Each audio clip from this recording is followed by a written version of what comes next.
So Anthem is something that I haven't covered here on this channel in quite some time yet, and you know Anthem, that game that we used to play back in the days before we got to find out what was going to happen with it. Well, that game is almost 1 year old at this point, and many of you are probably wondering, is there even a player base still left? Is there any content being added?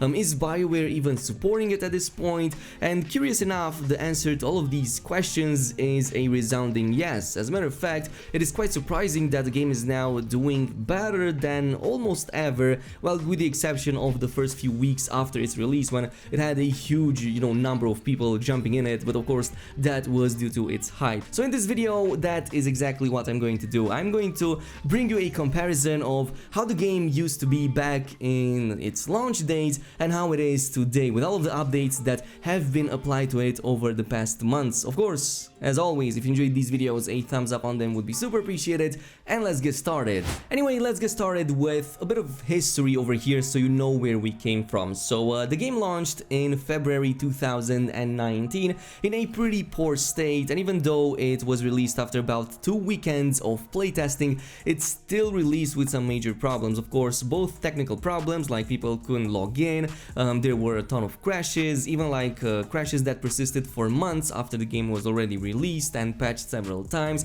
There was a rather big lack of content, and I'm going to go over the actual content that we had at launch, and then I'm going to compare it with what we have right now. So at launch, the game released with 3 strongholds in total, after of course BioWare being very secretive on the number of these. We had the Tyrant Mine as well as the Temple of the Scar, which were featured in previous videos, and the third and final one was the Heart of Rage, which was basically the redesigned last mission of the main campaign, where you pretty much fight the monitor. But this was pretty much the endest of end game that we had in Anthem for quite a number of months. This of course was the case all the way up until April 23rd, when we finally got patch 1.1, which introduced the 4th and final stronghold, the Sunken Cell, which is something that I honestly really liked.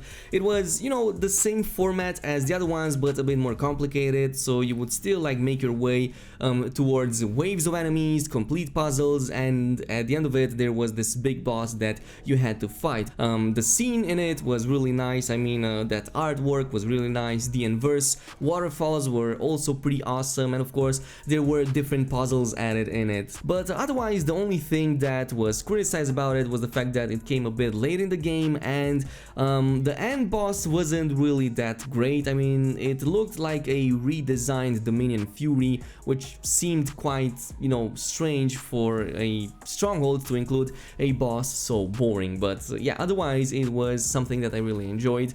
Of course, unless you want to also consider the Cataclysm Summer Update a stronghold, which honestly it's not. It's a separate map in itself with separate events and boss, but I'm going to talk about that in its own section. On top of this, of course, we also had the other, base stuff that most games have, like main story missions, which in this case are called the Critical Path. There were 22 main story missions in the game at first, and at first there was no way to repeat this. After you finish the main story campaign, there was no way for you to re-access all of these main story missions and repeat them to maybe see some of the stuff that you might have missed during your transition to level 30, which all changed with update 1.04 during March 2019, when BioWare introduced legendary missions. Legendary missions are basically the main story critical path missions, but bumped up to the max level with way tougher enemies and much better rewards. On top of this, we also had side missions, 14 in total for the factions that exist in the game, and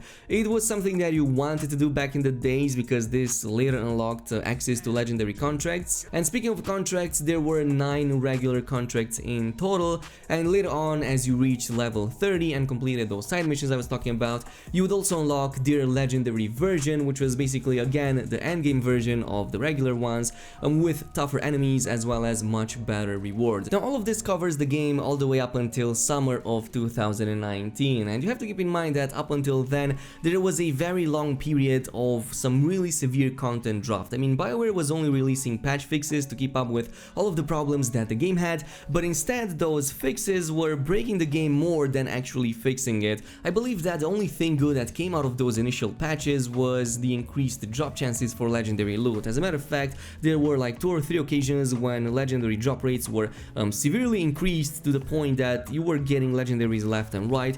So this is also when people kind of started coming back in. They had more fun since, you know, the game wasn't so stingy with the loot, but of course that soon came to pass since these were fixed like 24 hours later at most. And of course I haven't even included the fact that the game was crashing people's systems left and right. I mean, especially the console players had huge problems with the fact that their consoles would almost get bricked by the fact that Anthem would crash their entire systems. And this doesn't even begin to cover, of course, the other huge amount of issues like a connection to the server, which was all over the place, the fact that the game had pretty poor performance even on high-end systems, as well as all of the other bugs and yeah, broken things that affected the other corners of the game.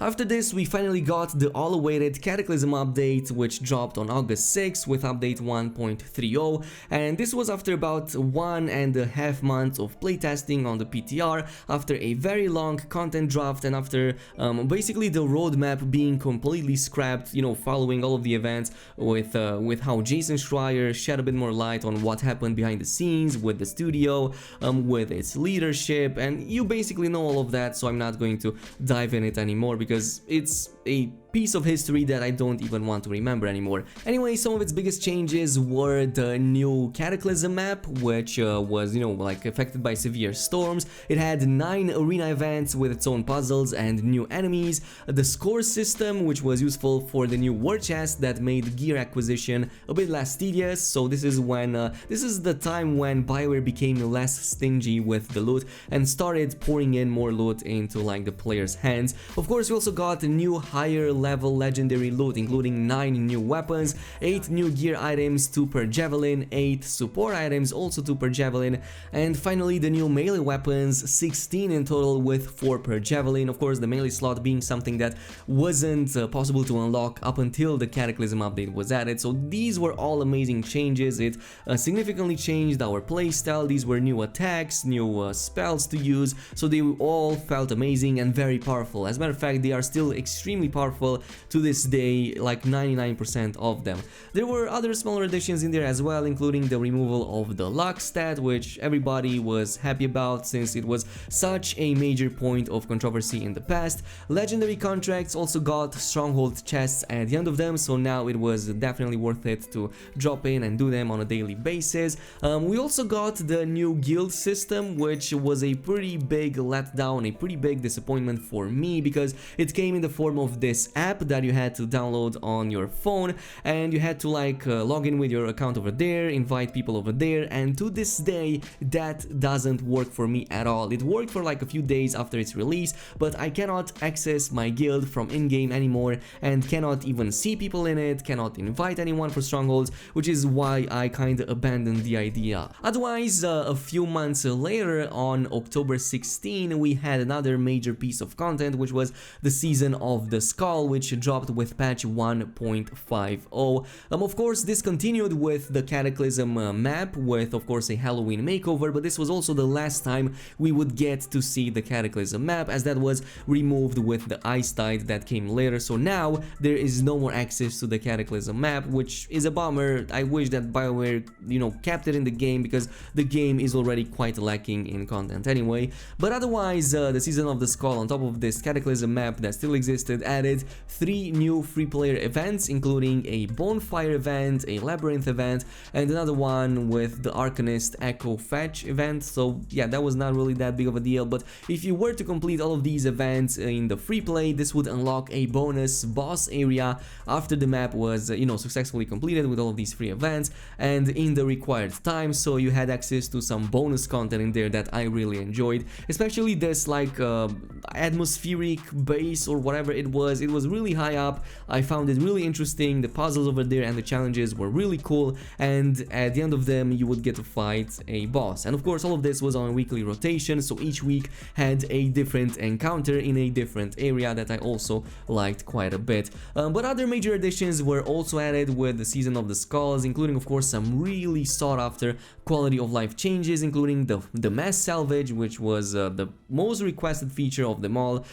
Finally, you can mass salvage things all at the same time, be it from the end screen, from your forge, or whatever else you are going to encounter these items. Legendary only war chests were finally added in the game, so now you didn't have to rely so much on RNG to get these legendary items that were added in the Cataclysm. We also had a new type of challenge track that finally started rewarding, you know, complete armor sets for all of the javelins, so now you can earn cool armor sets by not just paying money and by just, you know, playing the game. So this started with the Indomitable challenge during the Season of the Skull, and there's also one right now with the Ice Tide Winter update. And speaking of the Ice Tide Winter update, let's go to it, since this is like the latest piece of content that currently exists in the game. This dropped December 11 with update 1.6. Of course, there were several other updates since then and weekly rotations. As a matter of fact, all of these big 3 events had several rotations per week,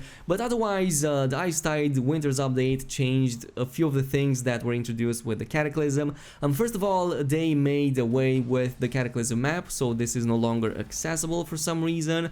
Instead, we have all of the strongholds, all of the 4 strongholds and the free play events updated with the new winter event. So for example, the strongholds borrowed the score system as well as the puzzle elements from the Cataclysm map with all of its arena events. So now when you jump in them, you will see that they have bonus challenges tracks, you can earn more points, and you can spend these on all of those war chests. Free play got time trials, of course, which are these race tracks events that you can complete in a certain amount of time, and if you do that, you can get like bronze, silver, or gold, and they are quite rewarding. They can drop legendaries. As a matter of fact, legendary drops have been bumped up several times from all of these chests, including for Grandmaster 3. We also have a new open world event called the Coolant Harvesting event. There's only one of it on the map. You can see it from very far away when it spawns because it has this huge bubble with a storm going on inside that I find to be quite interesting. Even though it's repetitive because it's the same event over and over again, the aesthetics is something that I find quite inspiring. Otherwise, all of the Grandmaster 3 legendary drops have now received a bump in item level, including of course the old items, not just the new ones. So what this means is that you can now match the same item level from the ones during the Cataclysm event, which means that you can get items with an item level of 80 instead of just 75 on all of the legendary items in the game, by the way. And we also got the Tomb of Legionnaire, also a part of you know, the new way of acquiring loot. So you get these guardian tokens from completing daily and weekly challenges, and these will reward you a guarantee legendary when you go to these tombs and you know, choose to use one of those offerings. Otherwise, we also have a new set of armor sets for the Ice Tide reward track as well as for the seasonal shop unique armors. So if you want to get these new awesome tusk looking armor sets, you can go in and buy them right now, assuming of course you have the necessary funds. The player base seems to have been somewhat revitalized. Whenever you're going in any activity, you are going to find a number of players, be it in the free play, in strongholds, be it on any difficulty. There's more content to complete thanks to the fact that all of these updates have added some things here and there, though I will say that the game would definitely use some raids going on here and there, some more strongholds, and some other endgame activities. Hopefully these will drop this year. Of course, the loot system has been massively improved, and even though I still have my reservations about it and my complaints, it is in a much better state than ever before. You can actually get legendaries reliably nowadays, so 2 of the 3 layers of RNG that existed in the past have been removed, and the only one that is left nowadays is fighting with the randomized stats, but that is pretty much it. Customization has also gone pretty well. Of course, we have a lot of sets that are rewarded from these challenge tracks, a lot of other cosmetics including vinyls and colors and like even materials that are rewarded. Most of them are of course in the featured shop, and they still cost like 61,000 units or credits. It's still a lot, still too expensive for how much you can earn by playing in game. Otherwise, for the performance and the graphics, of course, there's still some issues lingering with the server stability, so you will get booted at times, though it's happening way less often than before, especially since the player base is not as big as it was in its launch days. The loading times are also there, so if you hated these in the past, they still exist to your discontent. Frame rate issues, they still kind of do exist. I haven't seen literally any improvement with the game since I believe a few updates after the game's release, and I'm playing on a 1080 Ti, a 19900K, and like 32 gigs of RAM. So yeah, I'm still seeing some performance issues, but the game does look gorgeous, so I'm going to give it that. As far as the quality of life stuff, I already talked about the mass salvaging, the fact that well, you can start expeditions now from the previous expedition, so you don't have to go back to Fort Tarsis almost at all.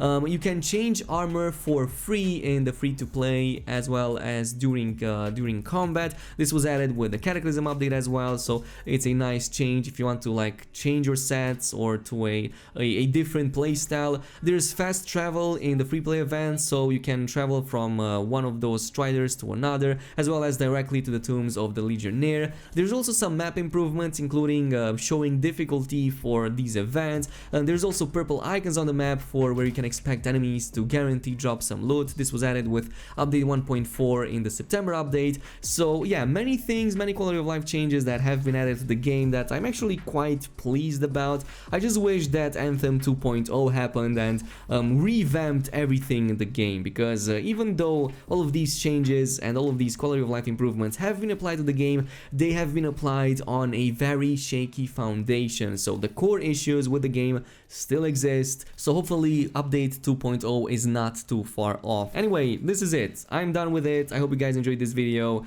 and I'm gonna see you guys next time, so peace out.